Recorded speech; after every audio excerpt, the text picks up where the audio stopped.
जो हमारी ड्रग है वो इंजेक्शन SK, क्लियर हो गया। SK का क्या मतलब होता है? स्ट्रेप्टोकाइनेज। इसके अंदर साल्ट भी कौन सा होता है? स्ट्रेप्टोकाइनेज। कितना होता है? 15 लाख इंटरनेशनल यूनिट्स होते हैं इसके अंदर, एक वाइल के अंदर, ठीक है।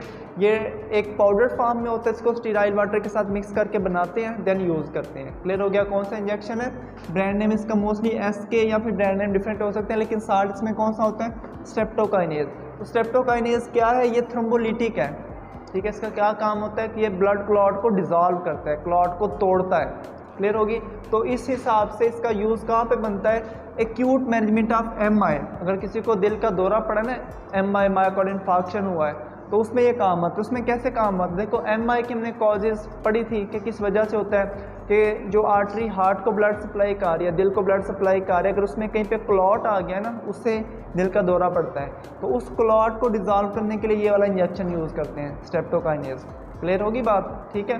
वो इंजेक्शन देखो एक्यूट में, वैसे तो आइडियली ये होता है कि एंजियोग्राफी होनी चाहिए, उसके बाद एंजियोप्लास्टी, उसको स्टेंटिंग बोलते हैं जो मैनेजमेंट है, लेकिन एंजियोग्राफी देखें, एंजियोग्राफी पे भी टाइम लग सकता है, फिर एंजियोप्लास्टी वो परफॉर्म करनी, उस पर भी टाइम लग सकता है। तो एक्यूट अगर MI की मैनेजमेंट करनी है तो ये वाला इंजेक्शन दे देते हैं, SK का इंजेक्शन, ठीक है।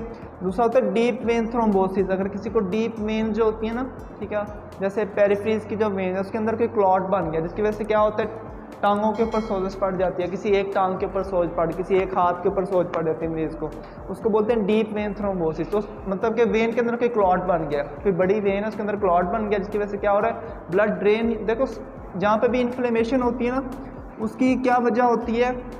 वेन्स का क्या काम होता है? ब्लड को वापस लेके जाना ना हार्ट के अंदर।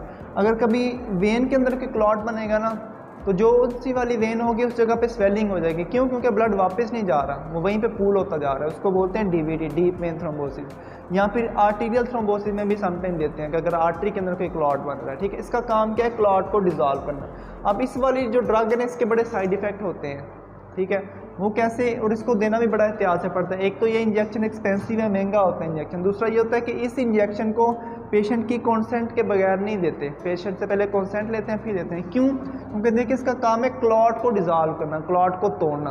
तो वो वाला जो क्लॉट डिसॉल्व होगा वो खुदा न खास्ता कहीं भी जाके अगर हार्ट के अंदर कहीं पे अटक गया है, ठीक है, वो हार्ट के वाल्व को डिस्टर्ब करके एरिथमिया करा सकता है, उससे पेशेंट की डेथ भी हो सकती है।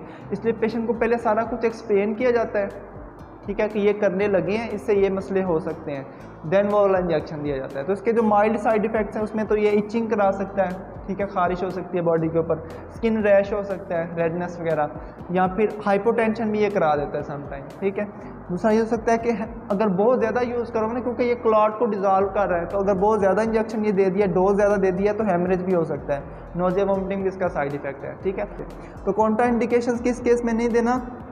अगर किसी को एक्टिव इंटरनल ब्लीडिंग है, इंटरनली किसी को एक्टिव ब्लीडिंग हो रही है तो नहीं देना। क्यों? क्योंकि इसका पहले ही काम है कि ये थ्रोम्बोलिटिक है, ये ब्लड को क्लॉट नहीं होने देगा, क्लॉट को तोड़ेगा, थ्रोम्बोस को तोड़ेगा। तो इंटरनल अगर किसी को ब्लीड चल रहा है तो भी नहीं देंगे। अगर किसी की रीसेंट इंट्राक्रेनियल सर्जरी हुई है, ब्रेन की किसी रीसेंट सर्जरी हुई है ना, किसी की ब्रेन की रीसेंट सर्जरी हुई है थोड़े 2 महीने पहले, 1 महीना पहले, तो उसको भी ये वाला इंजेक्शन नहीं देंगे। देन ये हो सकता है कि न्यू नेट्स में, बिल्कुल शीरफार बच्चे होते हैं या फिर प्रेगनेंट फीमेल्स में ये वाला इंजेक्शन यूज़ नहीं करते, या पहले गायनेकोलॉजिस्ट से परमिशन लेके फिर यूज़ करेंगे।